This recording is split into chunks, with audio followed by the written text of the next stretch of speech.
Otep à tous, bien-aimés frères et sœurs, l'oncle Sam ne cesse d'imprimer des billets de banque. J'ai dit, hein, l'oncle Sam ne cesse d'imprimer des billets de banque qu'il les jette dans le marché. Il avait commencé à le faire à l'époque, après la Seconde Guerre mondiale, quand le dollar a remplacé l'or, avant qu'il y ait le pétrodollar. L'oncle Sam, à un moment donné, notamment pendant la guerre du Vietnam, avait commencé à imprimer des billets sans avoir l'équivalent en or. C'est d'ailleurs ce qui avait poussé certains pays à retirer leurs réserves d'or au niveau de la Fed, la Banque centrale américaine. Et pour corriger cette donne, c'est là qu'il est allé régler maintenant le pétrodollar, créer le pétrodollar pour avoir une monnaie basée sur, garantie par le pétrole des pays arabes. Mais maintenant, vous savez que l'oncle Sam est endetté à hauteur de 40 000 milliards de dollars et que c'est le pays le plus endetté au monde. Le ministre de l'économie de l'oncle Sam, ce qu'on appelle le secrétaire au Trésor, son rôle fondamental, c'est vendre les bons de trésor. En fin de compte, le ministre de l'économie, son rôle, c'est de vendre les bons de trésor. Ce n'est pas d'élaborer une stratégie de développement, d'industrialisation. Non, non, non, non. C'est vendre les bons de trésor.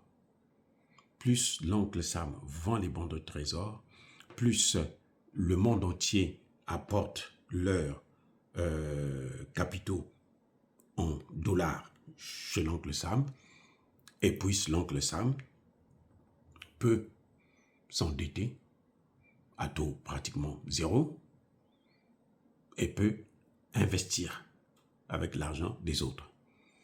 Donc, l'oncle Sam, en fait, vit de ça. Mais quand il n'arrive pas à vendre, nous savons que le plus grand acheteur, c'était la Chine, et la Chine, maintenant, se dégonfle. La Chine est devenue un peu têtue, quoi. L'enfant têtu, le récalcitrant.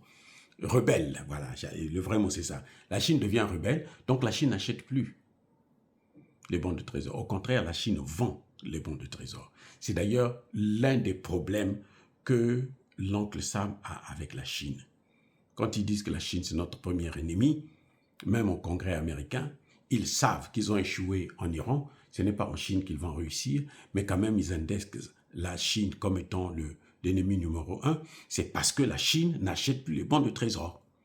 Le problème de la Chine, c'est celui-là. Ils n'achètent plus les bons de trésor, et pire, ils vendent ces dollars. Ils liquident ces dollars. Les compagnies chinoises, publiques chinoises, n'utilisent plus le dollar dans toute la Chine. Toute entreprise publique chinoise n'a plus le droit d'utiliser le dollar. Vous voyez? Donc, l'oncle Sam se retrouve dans cette situation où le dollar n'apporte plus des revenus, des ressources.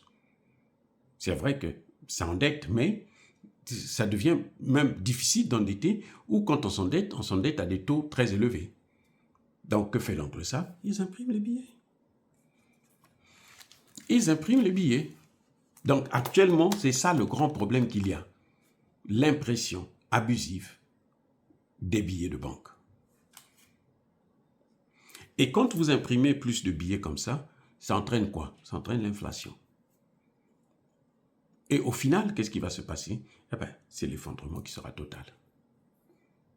Ça, c'est, on peut beau cacher, on peut beau faire ce que l'on veut, au final, là, c'est l'effondrement total qui arrive. Voilà ce qui attend l'oncle Sam aujourd'hui. Voilà ce qui se passe au niveau de l'oncle Sam aujourd'hui.